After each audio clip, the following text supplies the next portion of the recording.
Actually,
everyone, and welcome to HAImony's first ever live streaming event.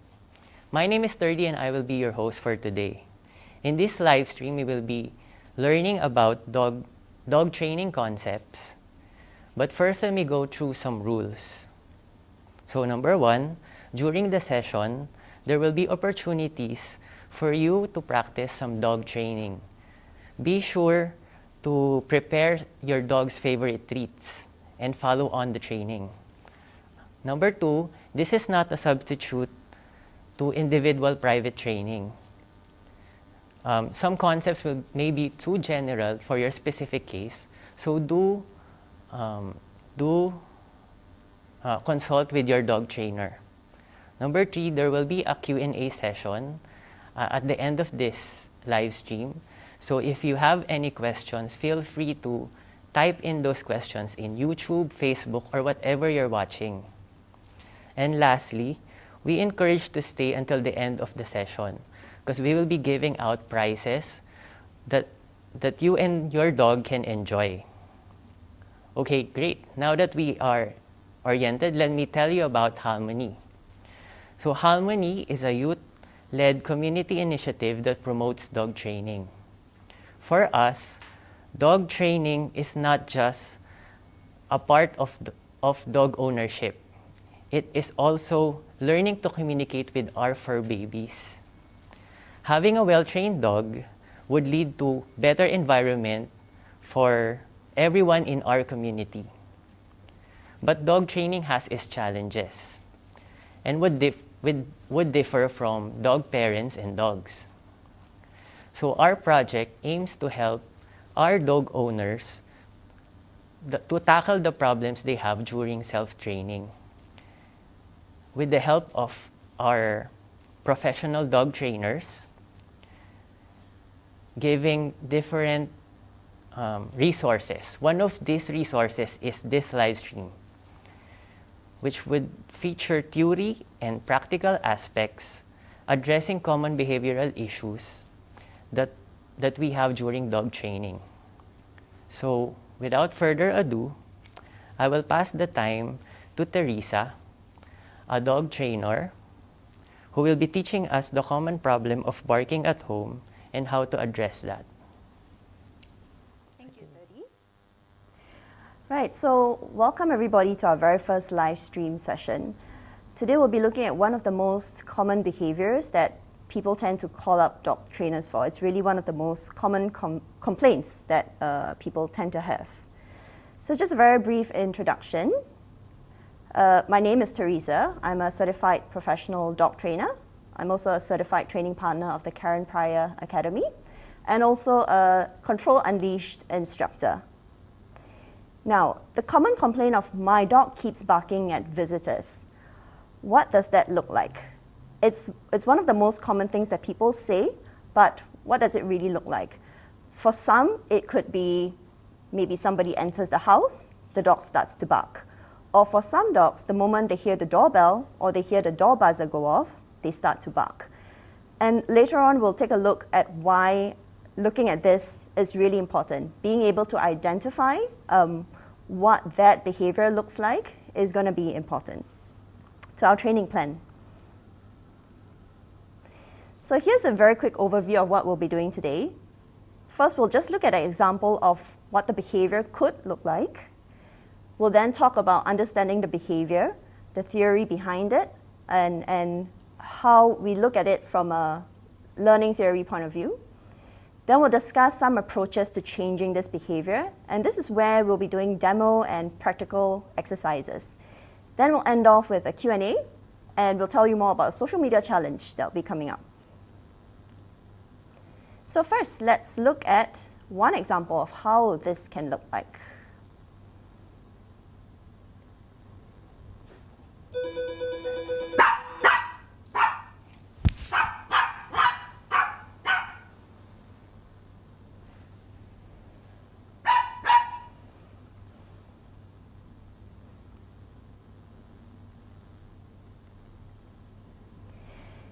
So in this video, why do you think the dog does this behavior? Would that be to make the buzzer stop ringing?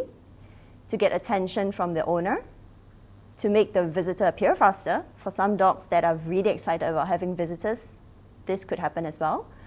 Or the dog is bored. Or maybe the dog is trying to get a response from outside. Maybe in the dog's learning history, whenever he barks, somebody outside would talk to it.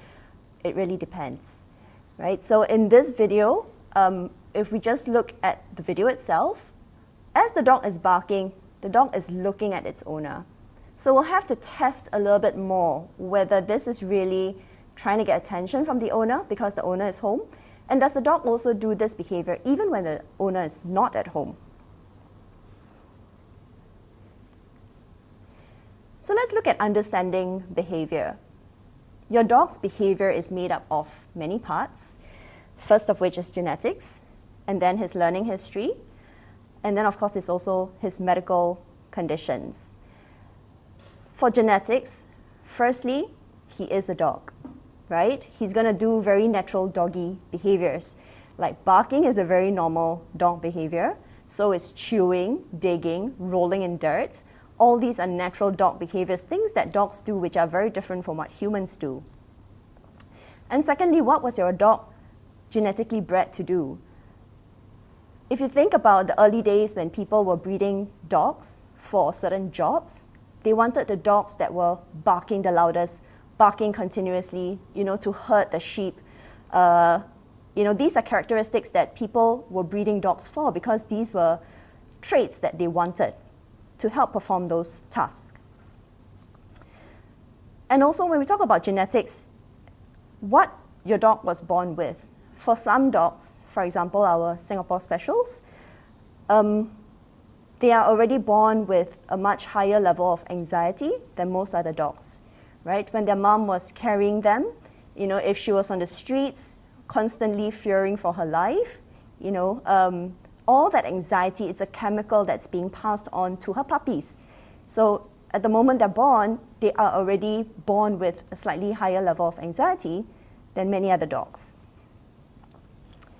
Right? Secondly, learning.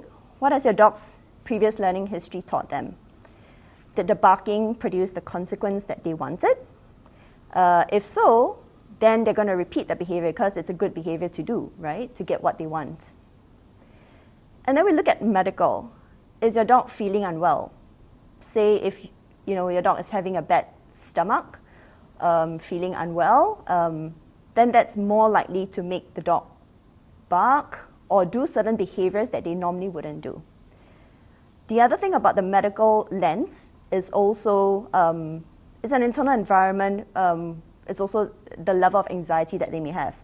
So for example, if say you've just moved house, or your dog has just come out of quarantine, or there's a change in family dynamics, such as a new baby in the house, or a pet that has recently passed, all these could cause a change in your dog's behavior. One of my clients had a senior dog that passed, and suddenly the dog started having potty accidents in the house. Was the dog doing it just because he was being rebellious? Well, no, quite likely he was doing it because he was anxious. He wasn't sure what was going on. Why is this other dog no longer in the house? So all these can actually cause a change in behavior in our dogs.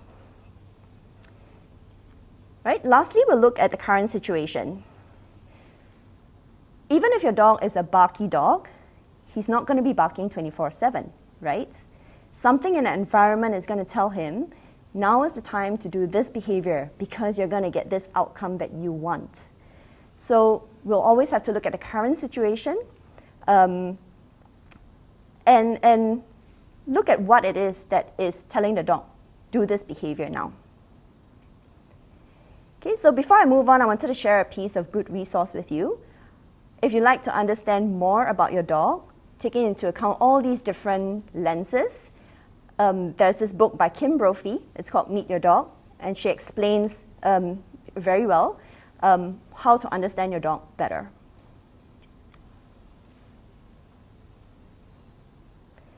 Right, so now let's look at this ABC model. So in applied behavior analysis, we look at behaviors in an ABC model, which is antecedent, behavior, consequence. So what antecedent is really the signal in the environment that tells your dog to do that behavior. The B is behavior, what your dog does, and C is the consequence. What does your dog get out of doing that behavior? So if we take a look at the example of the doorbell ringing. Doorbell ring, the dog barks, doorbell stops ringing. So if the whole purpose of your dog barking is to make the doorbell stop ringing, he is going to continue barking because the doorbell will always stop ringing after that. Right? If I were to give a human analogy of the ABC, it would be something like a food delivery. So if the doorbell rang, you're gonna get up from your seat, walk to the door, open the door, and then receive your food item or your parcel delivery, right? As much as maybe you love receiving food delivery or you love receiving parcels from all your online shopping, you're not gonna keep going to the door to open it, hoping to find it there, right? The environment is gonna signal to you when is the best time to do that, and that's when the doorbell rings. So this is another example of the ABC. For example, if your visitors are entering the door, your dog goes crazy, starts jumping around, and then your visitors go, hi, good girl. And if that attention from humans is what your dog wants, then every time somebody appears, that's what your dog is going to do, right? So it's a loop. The consequence will always predict whether the behavior is going to be repeated or not. Now, before we move on to the approach, I wanted to share this really important point with you. Is first, let's look at whether your dog's needs are being met. Is your dog's emotional cup full? Does your dog know how to access the resources that it needs or participate in activities that they enjoy? Are they allowed to sniff on walks? Are they allowed to run around, dig, roll in dirt? If those are things that your dog enjoys, then are they given opportunities to have access to those things, right? When we talk about physical exercise as well, every dog is an individual. The same amount of exercise could actually be detrimental for some dogs if they are an introvert or they don't enjoy it as much and we try to over-exercise them. We might see some behavior problems come up as well. And lastly, rest is also important, right? Is your dog getting enough rest or the amount of rest that they need? And again, remember, every dog is an individual. So again, I'd like to share this resource with you. You can search for this picture online. You just search Dog's Emotional Cup. And there's a podcast by Cock Dog Radio, Dog's Emotional Cup with Sarah Owings, who was the person who came up with this infographic. I highly encourage you to take a listen to it and listen to the discussion that goes on in there. Right, so now we come to the approach. We approach this by firstly prevention, changing the dog's emotions, and then teaching a dog what to do. Firstly, prevention. Why? Why do we want to prevent it?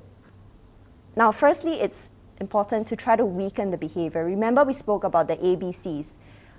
If the consequence is always reinforcing the behavior and it's constantly being repeated, the behavior is going to be maintained. So you want to prevent the opportunity for your dog to rehearse that behavior. Just think about this. Anything that you practice on a daily basis, you're going to get really, really good at it. And sometimes you do it even without thinking.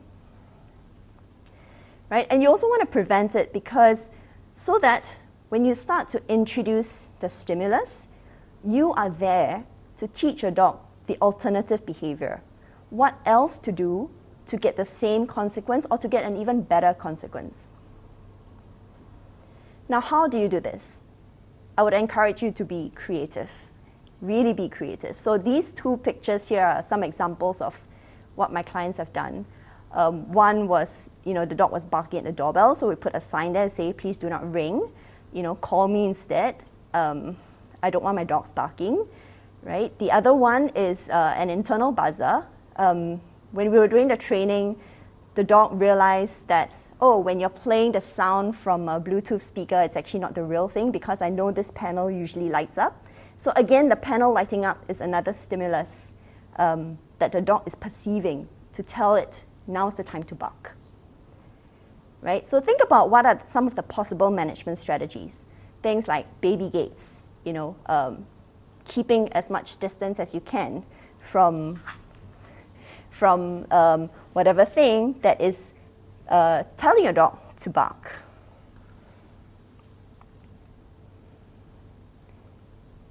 Okay, then we'll look at changing emotions.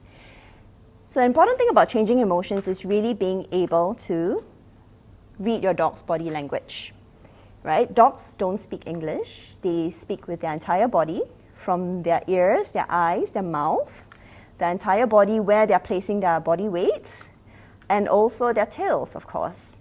So it's really important to understand dog body language because they are communicating how they feel through their body and also through their behavior. Whatever the dog is doing is, however they are behaving is communication. They are communicating with us their needs. Okay? So again, I have some resources for you at the bottom. Take a look at doggy drawings. There are some free posters over there that illustrates some of the dog body language. There is also a book called Doggy Language Book that also helps to identify the subtle differences. For example, a belly rub. Some people think that, if the dog is exposing the belly for me to rub, then, the dog is enjoying it. But there is a subtle difference because if the dog is lying in a very stiff position, for example, your dog could actually be communicating, I mean no harm, right? It's not that I'm enjoying this, but I feel threatened and I'm trying to tell you that I am safe, I'm friendly, I don't mean any harm. Okay? And then lastly also, search for canine ladder of aggression.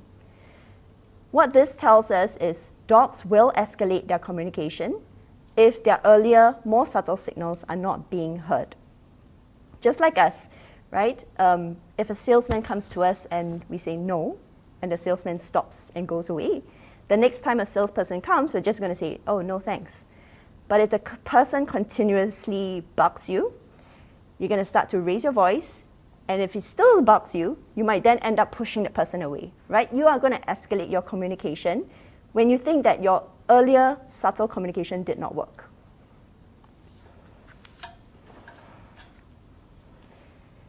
Okay. So in changing emotions, it involves a systematic and gradual exposure of the stimulus. When we talk about counterconditioning and desensitization, what we're really doing is pairing monsters with very good things.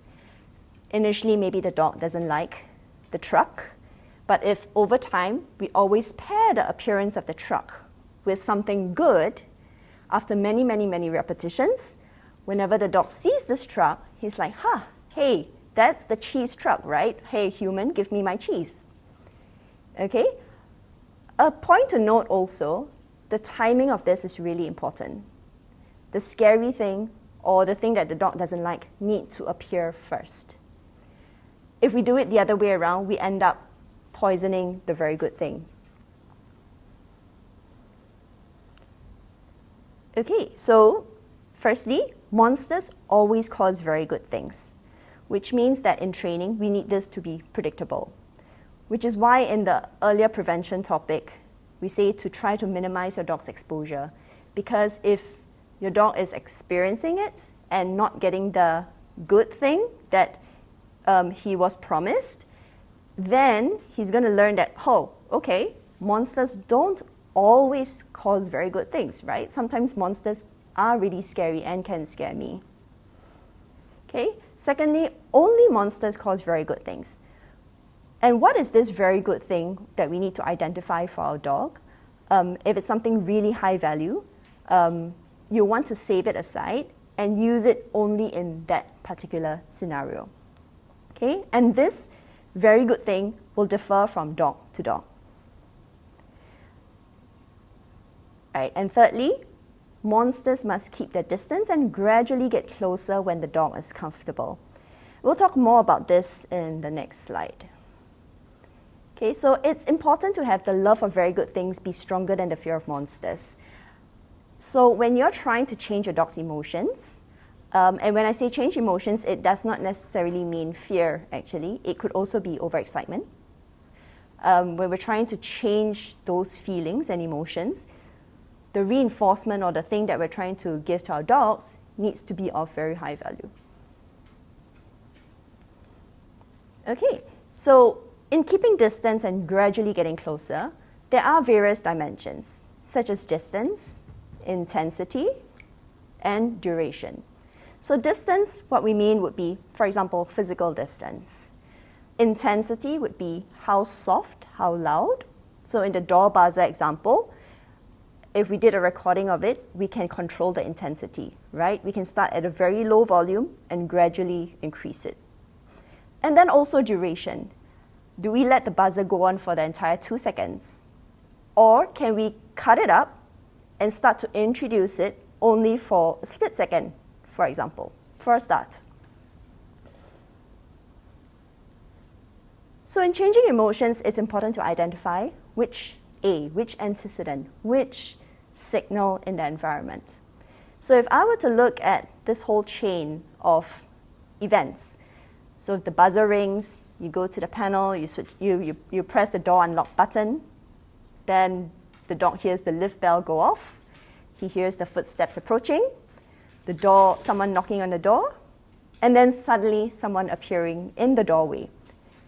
So when we say that our dog is barking at visitors or our dog is barking at delivery people, which part of that process is your dog doing it? Okay, for some dogs, it could be just one. For some, it could be multiple. So if there are multiple things which could cause your dog some concern, we would then look at changing emotions for each one of these stimulus individually. Okay, so for example, if your dog is barking at the buzzer, barking at the door knocking, or the person appearing in the doorway, we would use this approach and address each one individually, right? And then when we start to piece it together, now the reason why I use these dials here, these volume dials, is to show that even after, say, your dog is fine with the buzzer playing at the loudest level for the entire 2-second duration, even if your dog is fine doing that, but we know that door knocking is also an issue for the dog, when we try to put them together, I would lower the intensity of that door buzzer. Try to lower it at the lowest level, get most distance, and then we introduce and pair it together also with the door knocking. Okay, so this is going to be a short video to look at how this process is going to look like. And this is where we are also going to be doing some exercise after this.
Okay, so you would have noticed that at a few of those repetitions, you actually look towards the door in anticipation. It's like, I heard the door buzzer, right? Is there a guest coming? Is someone gonna start to appear at the door?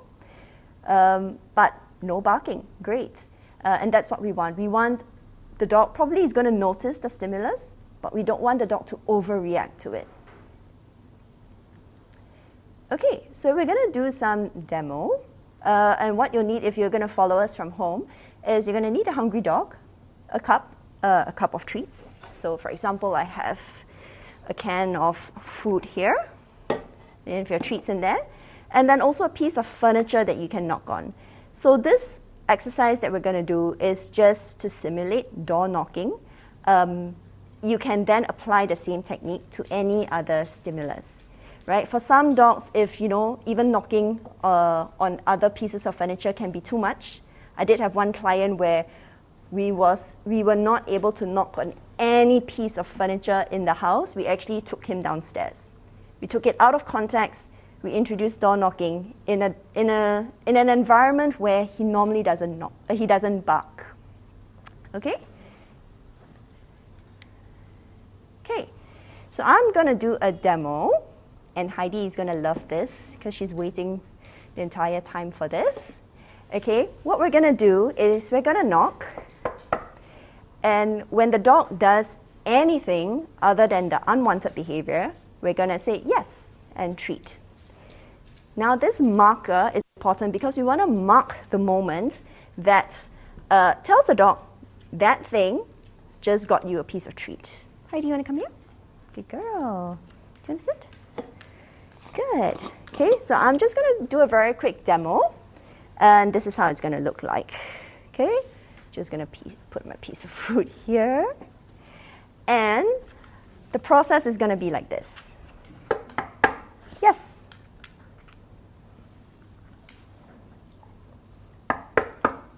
Yes.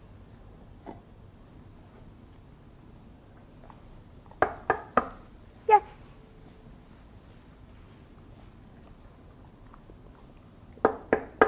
Yes.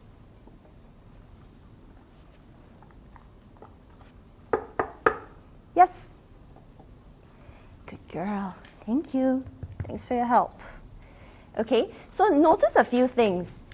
Firstly, I waited for her to finish the food before I started knocking. And secondly, I don't reach for the food until after I've marked the behavior, which was a yes.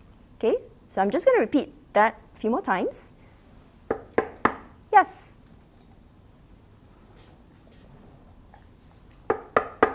Yes. Yes. Okay, so your hand don't go for the food until you've marked. Why? Because dogs are very observant. If we're doing this, your hand is always in the jar or in your training pouch. Look at what she's doing, right? Her eye is just focused on my hand. And then she's not going to focus on whatever is happening in the environment and whatever her behavior is. Okay, good girl. Thank you. Cool. Okay, so we have some spotlight participants. So shall we bring them up on screen?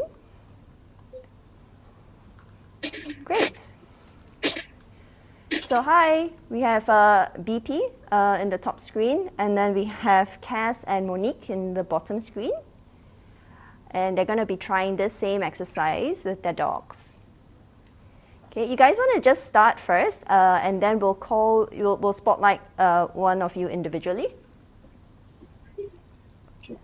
Okay, B, yeah, but you can just start first. Yes.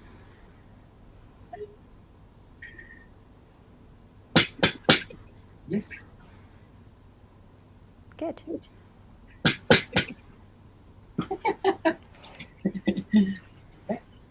He's like, who's that at the door? Yes. Good boy.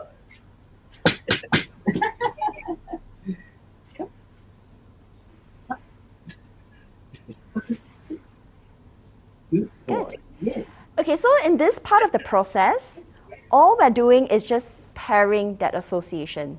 Door knocks means Yes. treat is coming, right? So it's not actually really contingent on what the dog's behavior is. Yes.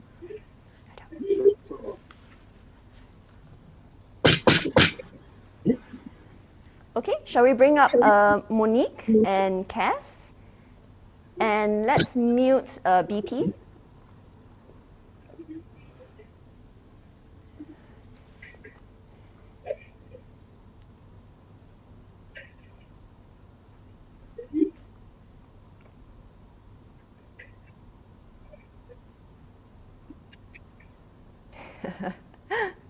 Rosie is more interested in the other food.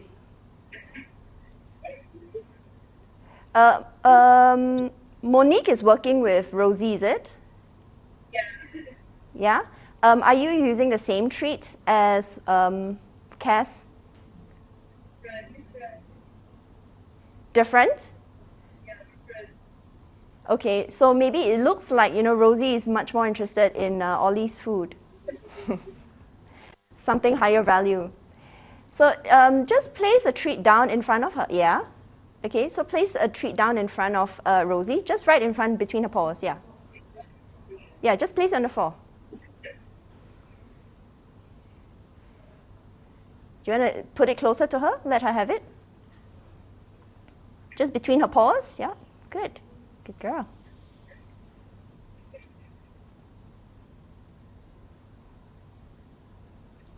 Good. And then when you get a bit of her attention, the moment she looks up at you, start to knock and mark.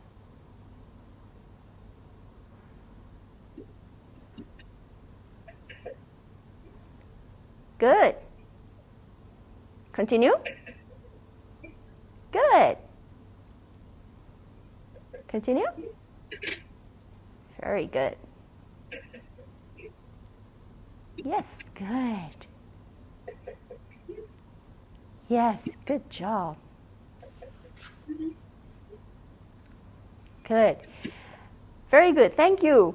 Yeah, so with Rosie over there, right, sometimes the rate of reinforcement needs to be a little bit higher for some dogs. And typically, within a minute, we'll want to try to give at least 10 to 15 treats. If we give anything less, which means that our criteria is too high, which is why we are unable to capture the criteria and give it to our dogs, right? So with Rosie, her attention was actually on the other dog and the other treats. So, if we start to increase that rate of reinforcement, and that's where you see a bit more engagement from her, right? Okay, great. Okay, let's move on to the next segment. Thank you, BP. Thank you, Cass and Monique.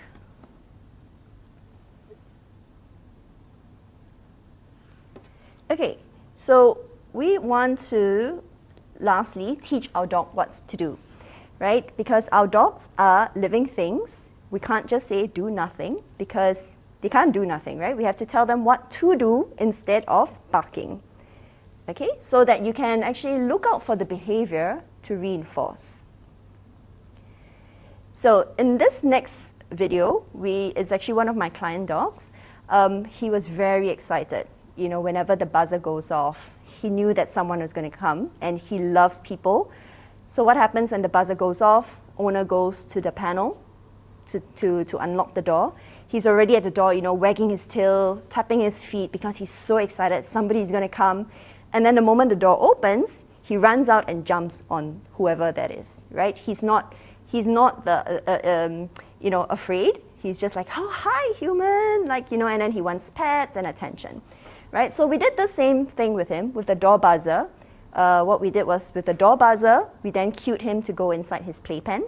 So this is actually the second part. So once he was in the playpen, the owner will have to actually go and open the door, right? So we were actually teaching him, when the door opens, what do we want you to do? Continue staying in your playpen, and you're going to get treats and attention from your owner. Okay? So this is a short clip of how that looks like. This is Oscar.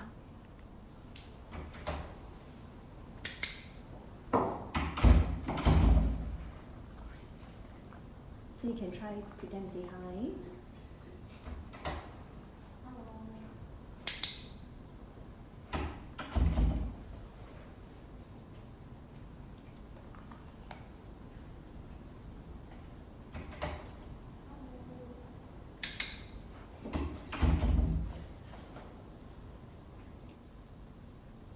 Good. So you notice a few things. We were still keeping the playpen door open. We will eventually, if the owner so chooses, we could actually train it with the door closed. But also notice what the owner is doing at the moment. When she's opening the door, it is still just a little bit, just ajar, right? Quite likely, if the dog doesn't yet have enough reinforcement history of staying in the pen when the door opens, if you're going to open it too wide, your dog is going to like, oh, hi, something is happening outside, and then try to run out. So we're going to start, this was back to what I was saying earlier about the distance, the duration, intensity. The amount of the door opening is an intensity, for example. We start just by opening a little bit, and then we can gradually open it wider and wider and wider. Okay, we're going to do the next exercise where we're going to teach your dog what to do. Now the goal is to teach your dog to walk to the mat and lie down. So again, you'll need a hungry dog, and you'll also need a bed or a mat if you're joining us. And then of course your cup of treats. So in terms of the setup, I want you to place the treats next to the mat at a place where your dog is not able to reach. Okay, so we're going to start by doing this demo.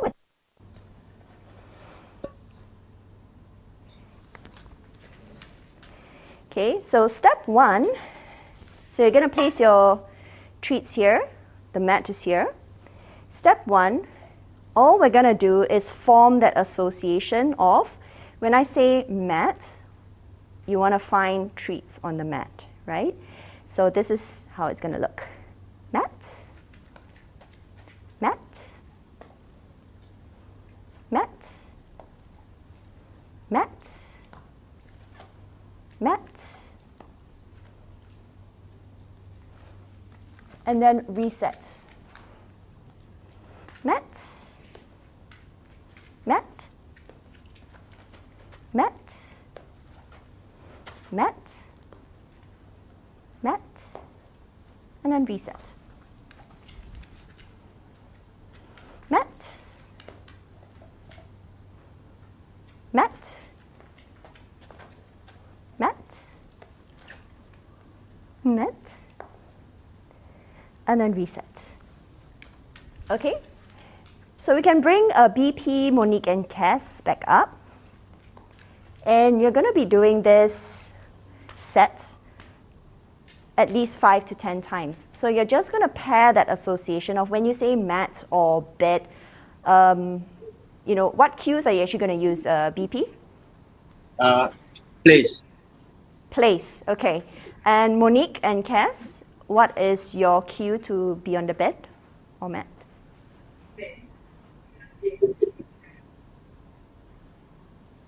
Sorry, what's that? Is that place? Place, okay. Okay, so like what I just demonstrated, you can see Heidi is already on the mat, very ready. So what I demonstrated earlier, we're just forming the association of when we say the word place, treats are going to appear on the mat or on the bed, right? But at this stage, we're just forming the association first. Okay, so we're going to do this like 5 to 8 times of pairing association first. Okay, so maybe let's have BP up first. BP. Place. Place. Place.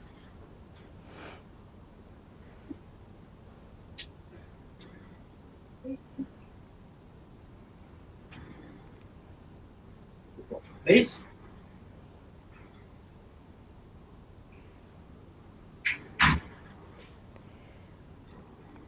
So BP, you can just keep going. You don't have to wait.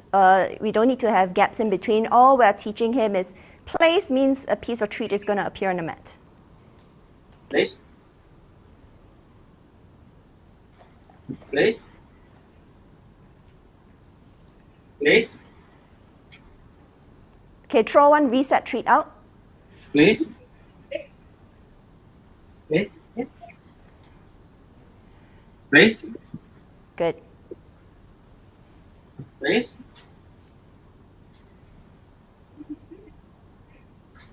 Place. Okay, 2 more and then place one reset treat. Place. Place.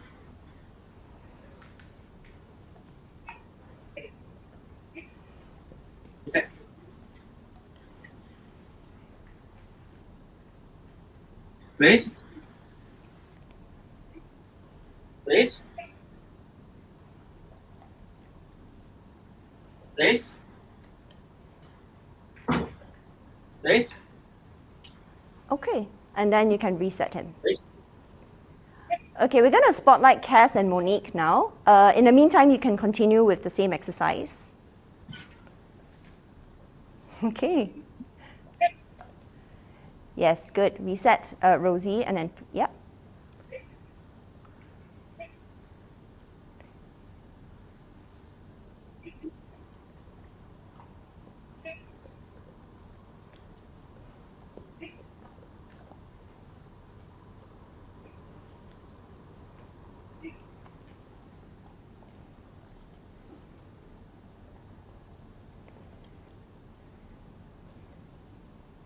Okay, so when we say place, we don't need to wait for the dog to look at us. Just say place and drop the treat immediately on the mat. So, yes, so just say place and immediately drop the treat.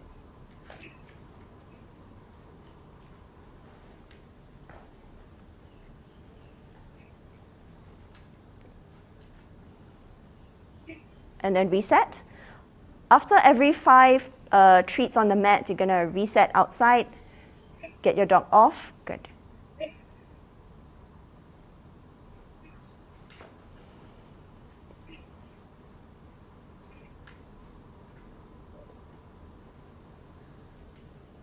Good. Rosie is already offering a sit and a down. Fantastic.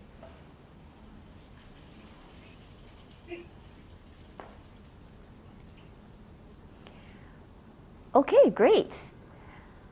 Okay, so let me show you the next step. If you can turn the camera back on me.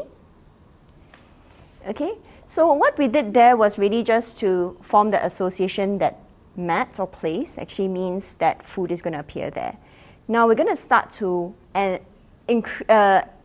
introduce a criteria, which means, for example, if I say mat, and the dog turns and starts to go towards the mat, that's where I'm going to mark and say yes. Okay, so let's do some warm-up first, Heidi. Okay, mat, mat, mat, mat,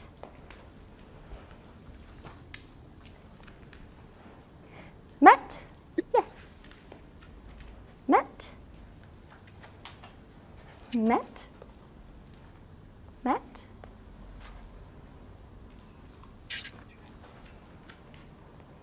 mat, yes, mat, mat,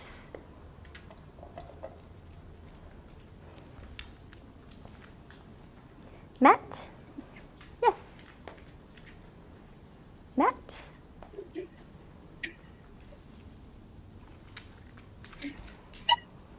mat, yes, mat, mat, mat, mat, yes, good girl, mat, reset, mat, yes, good, mat. So you notice that even though I'm still pairing this mat and I'm still tossing it here, I'm actually doing a lot less than the earlier exercise. I'm doing more of a reset. Mat, yes. So when I say mat, she starts to turn. Mat.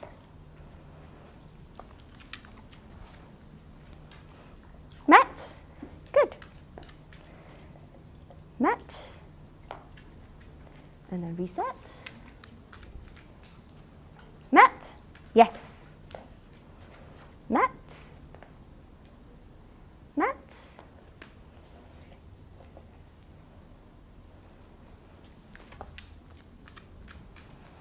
Mat, yes. Mat.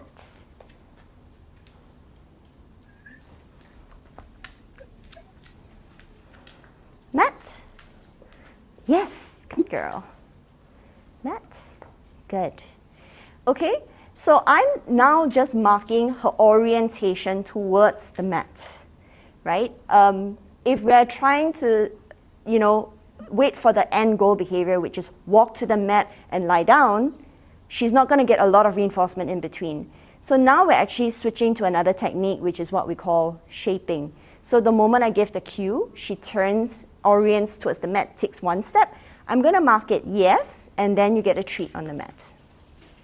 Okay? So once your dog is on the mat, you can just do maybe 2 more of pairing association, doing mat, drop, and then reset. And then give the cue, mat, your dog orients. So when you give the cue, mat, or place, wait for a second for your dog to orient towards the bed. Then you can mark it, yes, and then treat on the mat. Okay? Come, let's have BP up first. Yeah. Please. Please. Please. Please.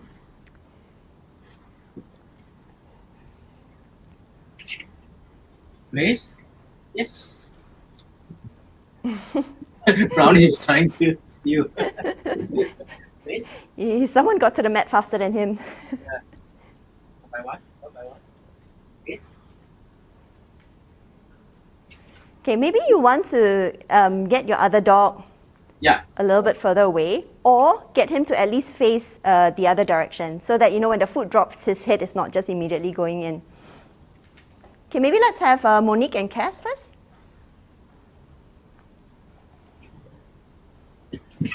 Okay, start with a reset. Great. I can't hear the audio.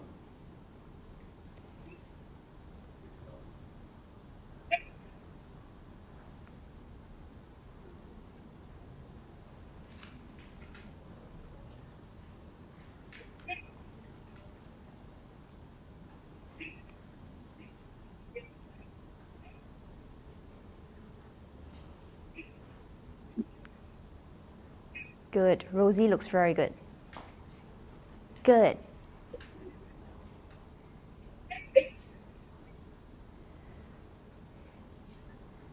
So Monique, when you cue a place for her, wait for her to turn first. When you do this, you're kind of like luring her, right? If you drop a treat, reset, and then wait for her, give her the cue, place, wait for her to turn, mark it, then drop it on the mat.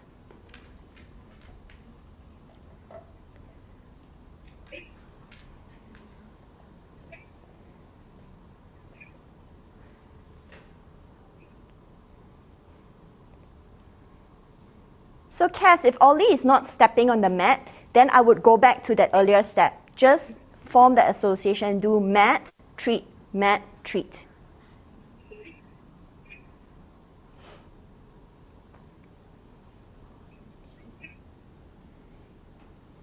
Because sometimes, for many dogs, the moment they see food in humans' hands, very instinctively, because they've been reinforced so many times in the past, they just immediately offer that sit.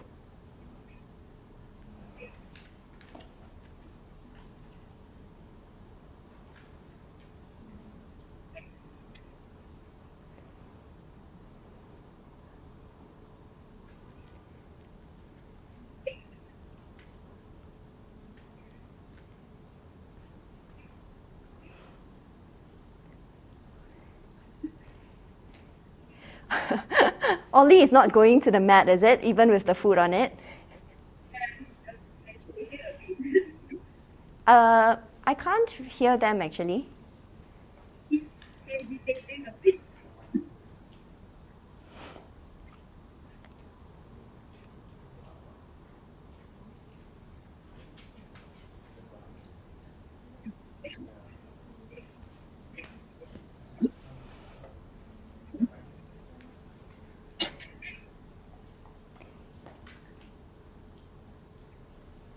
Okay, shall we switch to BP?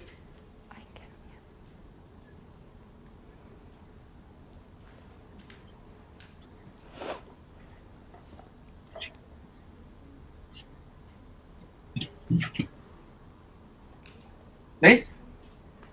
Please. Please. Please. Reset.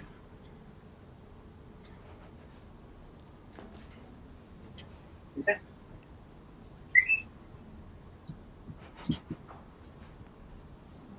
Please. Please. Yes. Please. Please. Reset. Please. Yes. Good. Please. Please.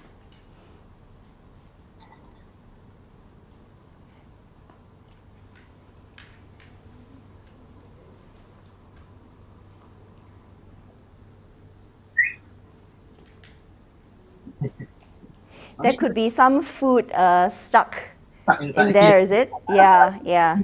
Yeah, the dog's nose knows better than our eyes. Yeah. Sorry. Please. And for some dogs, even that small bit of crumb matters a lot. Yeah. Please. Good girl. Please.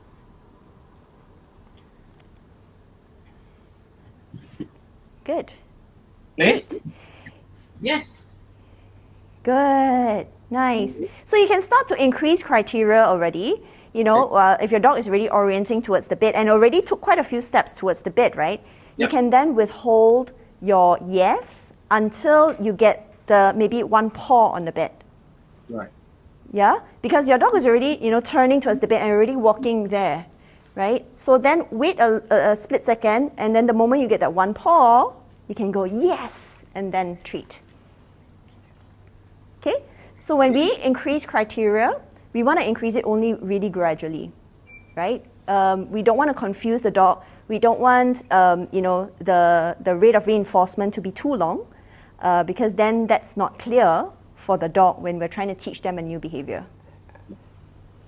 Okay, great. So the next exercise actually is really a build-up to this. You know, first we've paired what mat means or what place means, and then we've marked the orientation towards the bed.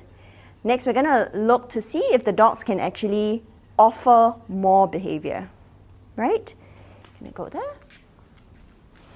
Mat? Yes. And then this time, I might actually reset more. Then toss out. Mat? Yes. And then reset. Mat? Yes. So another thing you might want to note also is, if your dog is still learning and not yet very fluent with this, when you reset, try not to reset too far.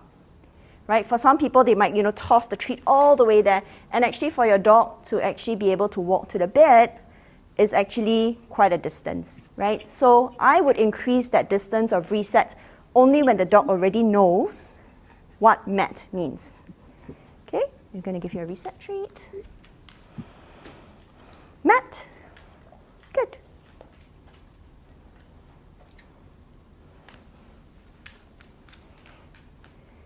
Mat. Good. Okay. All right. Monique and Cass, do you want to try? Let's spotlight them first. Oops.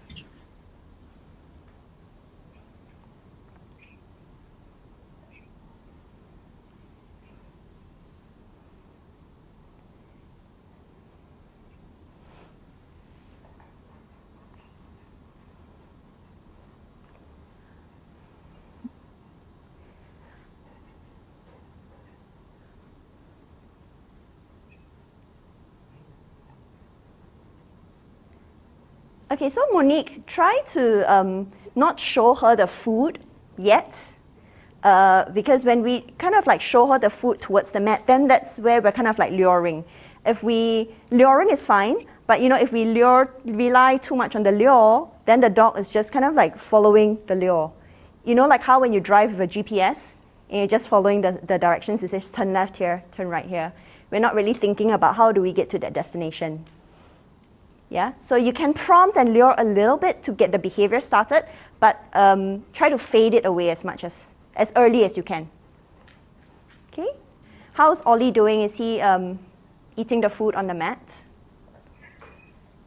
Yes? Okay.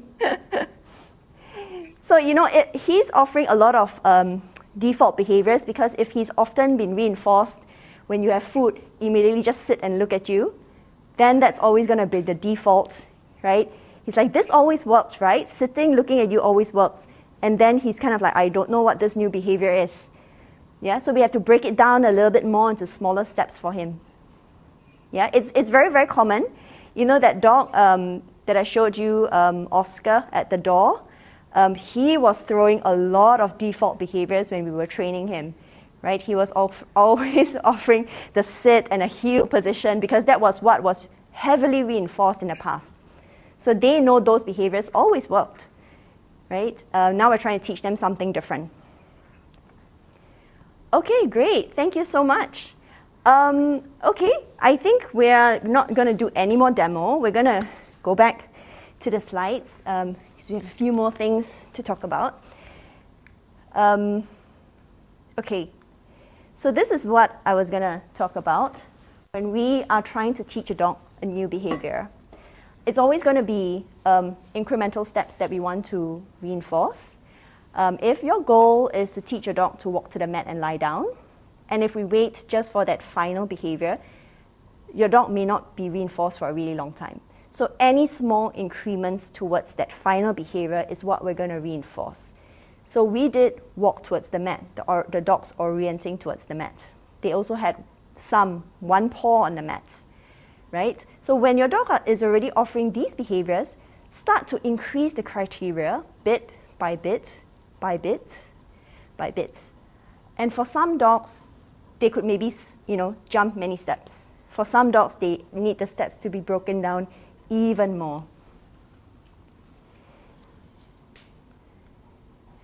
Okay, so this is a video of shaping the dog to go to the bed and lie down, and also helping the dog to generalize that the cue means the same thing no matter where the human is.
Go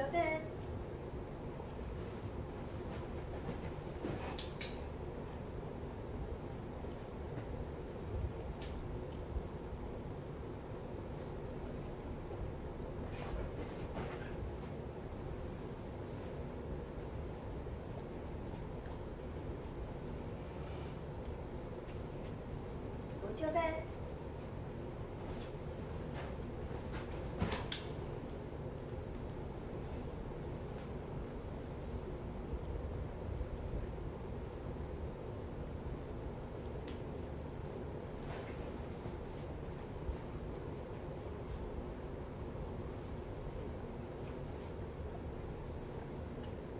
Go to your bed.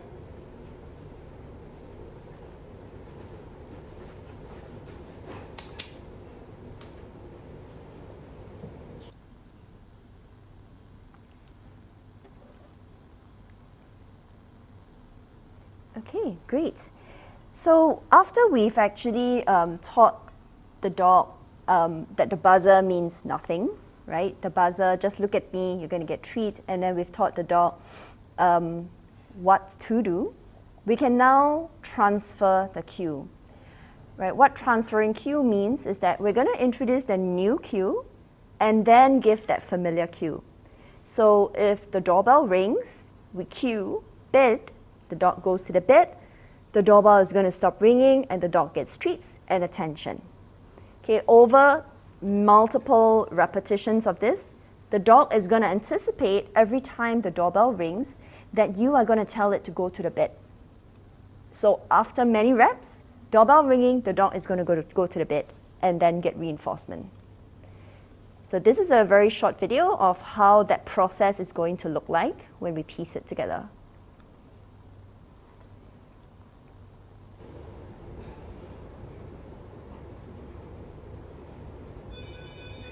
Go to your bed.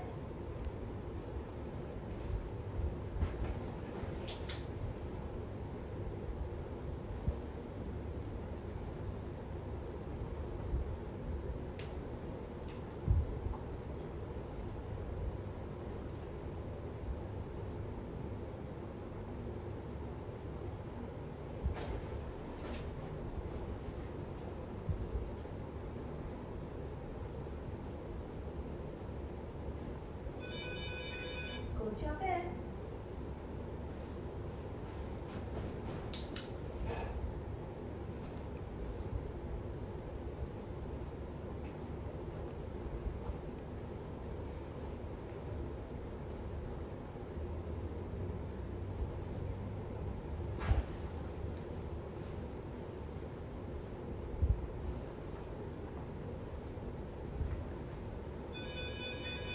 Go to your bed.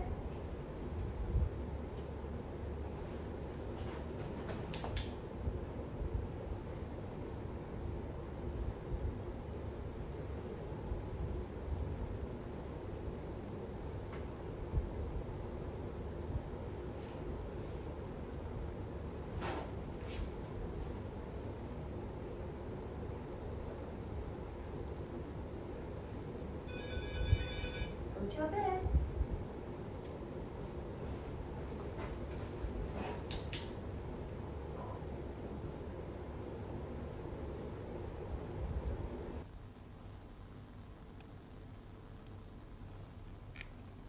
Okay, so then that's where you're going to get that final behavior. When we want to change behavior, we're going to put all those different pieces of training together, and then we're going to have the doorbell ringing, the dog goes to the bed, doorbell stops ringing, and then get treats and lots of attention. Okay, so in these few examples, we've used like the door buzzer, but that can be applied to any other stimulus that you are able to control. So it's really important that you are able to control intensity, volume, duration. Okay, and that's all I have. Do we have any questions? Okay, so thank you, Theresa, for that informative and useful session. So we'll just go through the Q&A we have from the live stream. So one question is from Tammy Tan. So if your dog barks immediately upon hearing the doorbell, when should the treat be given? Okay, I would first try to look at whether I can find a place that the dog is not going to bark.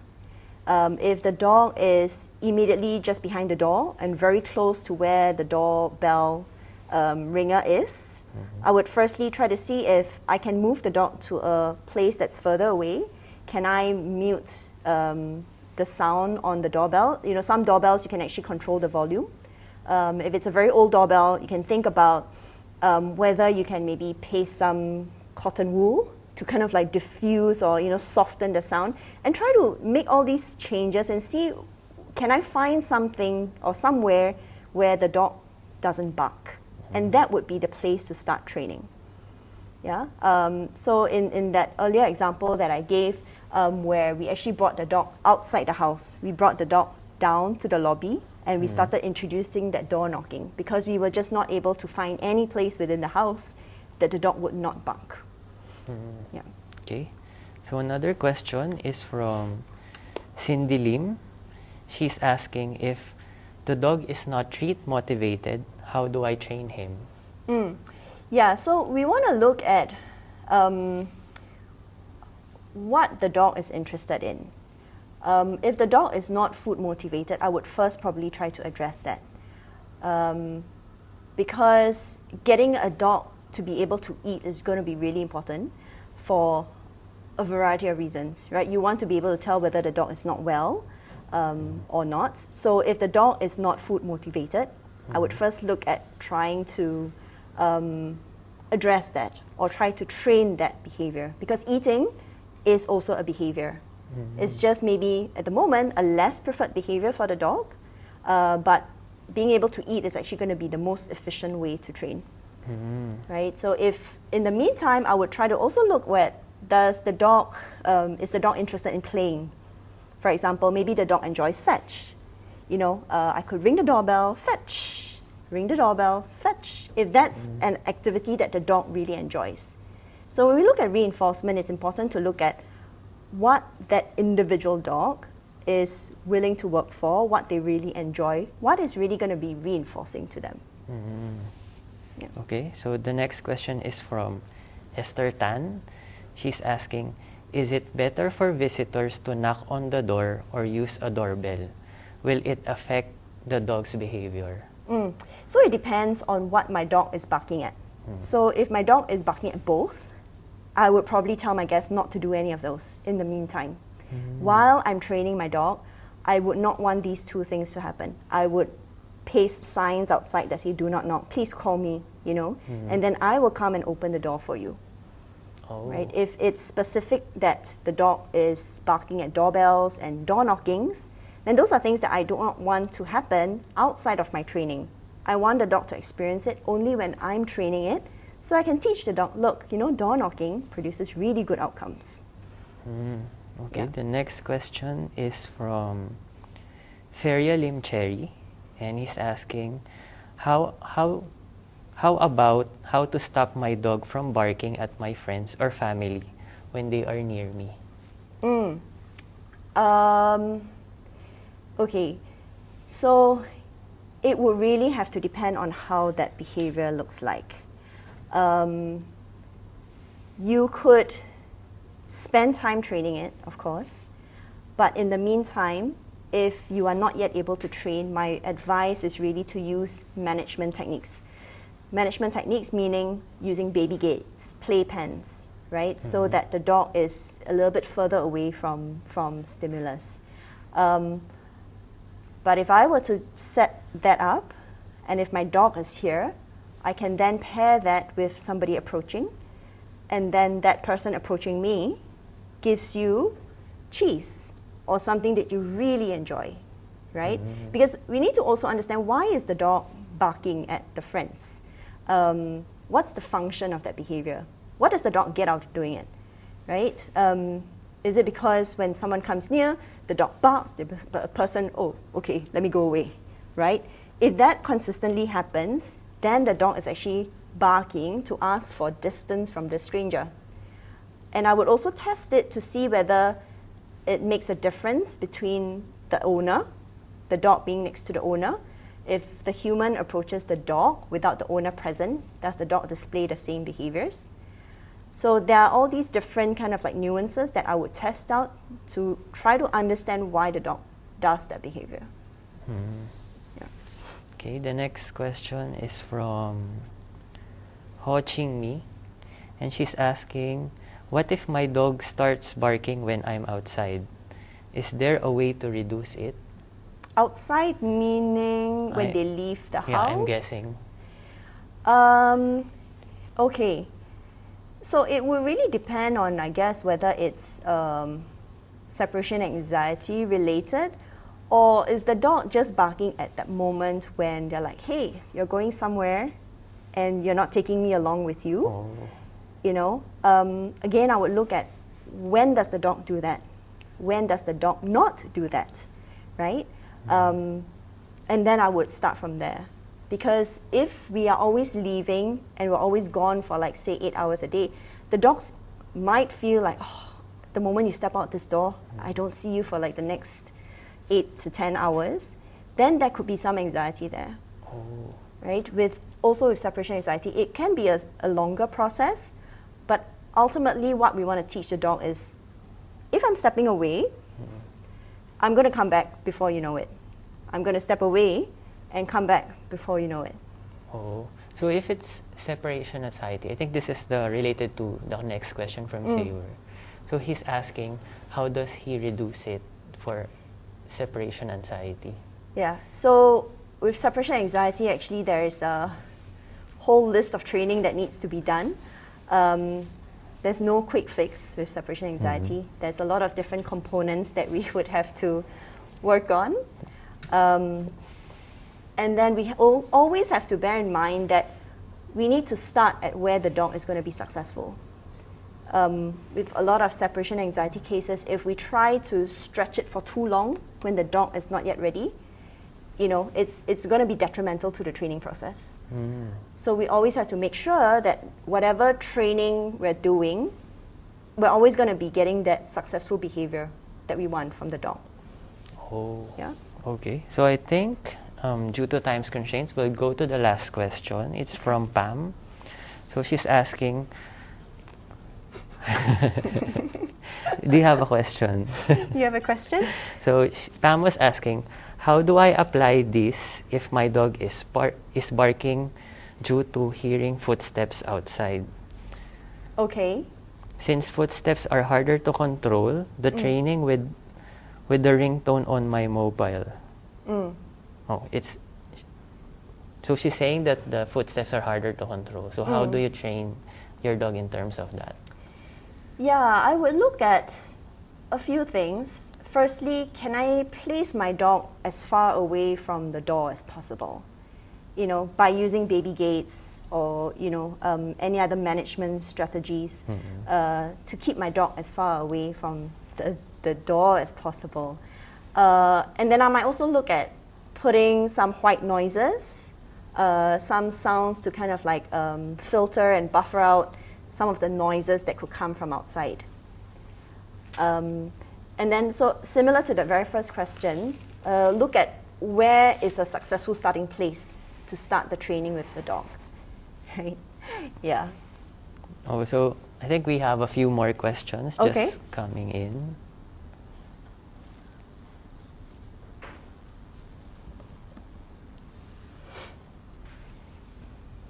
Okay.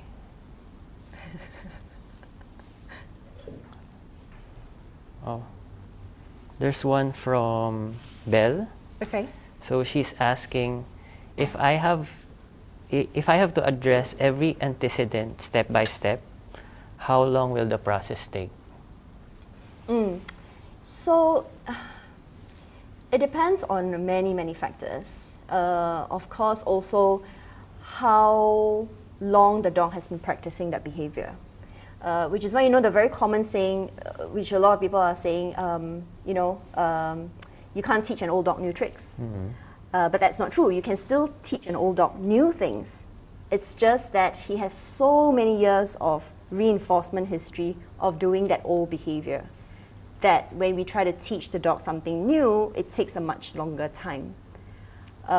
So it really depends on a lot of factors. Things like how long the dog has been doing that behavior, how much you are actually going to be able to control the antecedents, how much practice you put in as well. And ultimately, at the end of the day, every dog is an individual, right? Just like, say, if you are on a weight loss program, right? If your program and someone else's program, the time it takes for you to get to your desired weight could be different because it depends on your metabolic rate, your lifestyle, and a lot of other factors. Yeah. Okay. So another question is from Damien.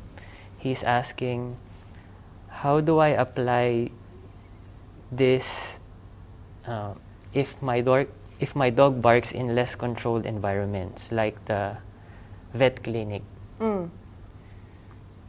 Okay. So with that behavior, I would look at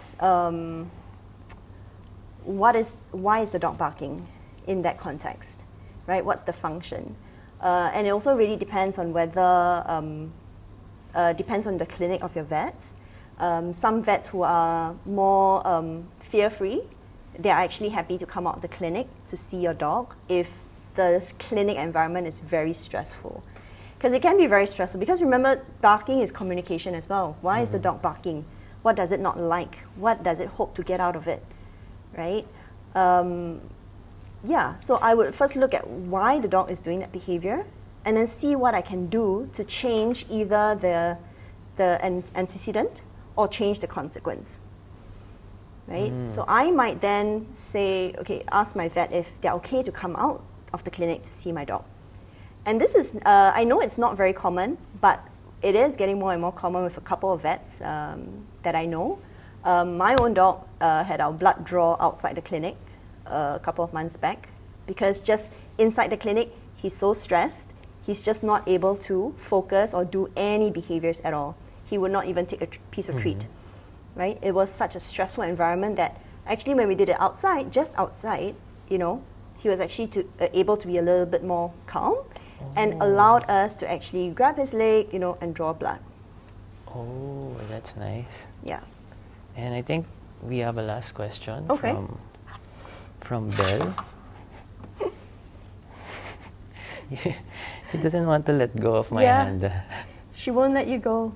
Once you start, you can't stop. Okay, so Belle was asking if barking is due to other issues like medical, boredom, or loneliness. How would I know? Very good question. I would first probably look at, you know, what is the dog's lifestyle today? You know, for example, some dogs, maybe they are in the home the whole day. They don't go out at all. They don't do any other activity. Then I would try to look at, can I change something, and then see if there's a difference in that behavior.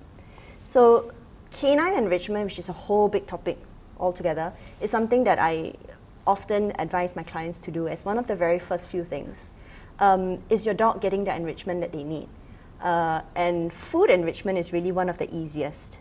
Things like food puzzles, snuffle mats. I have some clients that feed their dogs entire meals out of snuffle mats. They don't get free food, off a bowl. Because usually what happens after they eat, right? They're like, okay, I'm full. So what do I do next? Something passes by. Oh, bark, bark, bark. Doorbell rings. Bark, bark, bark. You know, so I would first look at trying to change the dog's lifestyle. Give it mental enrichment, some physical exercise, and see if that actually makes a change in behavior. And because a lot of times it will, right? A healthy animal, a healthy living thing wants to use behavior to have an effect. It's not normal, you know, for many animals to just sit there and be given food, right? And that's what happens with a lot of our dogs today. We feed them maybe 2-3 meals a day in a bowl. They gobble it up within 1 minute, you know, maybe 20 seconds for some Labradors, you know, and then they're like, okay, I'm full. What do I do now, right? Whereas animals in the wild, they actually spend all their energy hunting for food.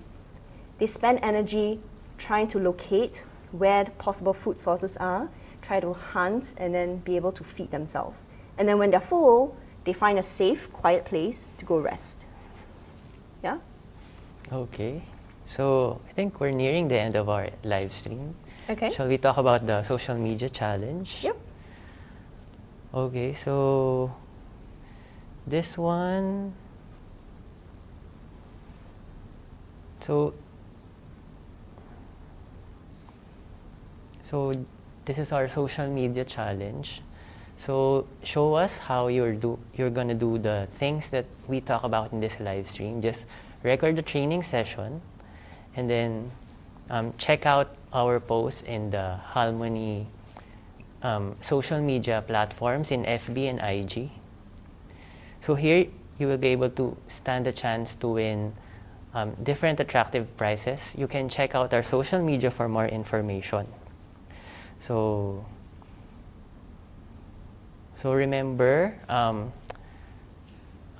this live stream will be available after this session. So go ahead and replay any concepts that you miss out on the session. And lastly, we would like to hear your feedback on the session. So just click on the QR code. This will lead you to a form where you can tell us how we can improve our activity. Okay, so thanks everyone and goodbye. If you're on Telegram or you want to know about know about dog training, also check out our Telegram groups. The QR code will also be there. Okay? Thank you. Hope you enjoy our first live stream.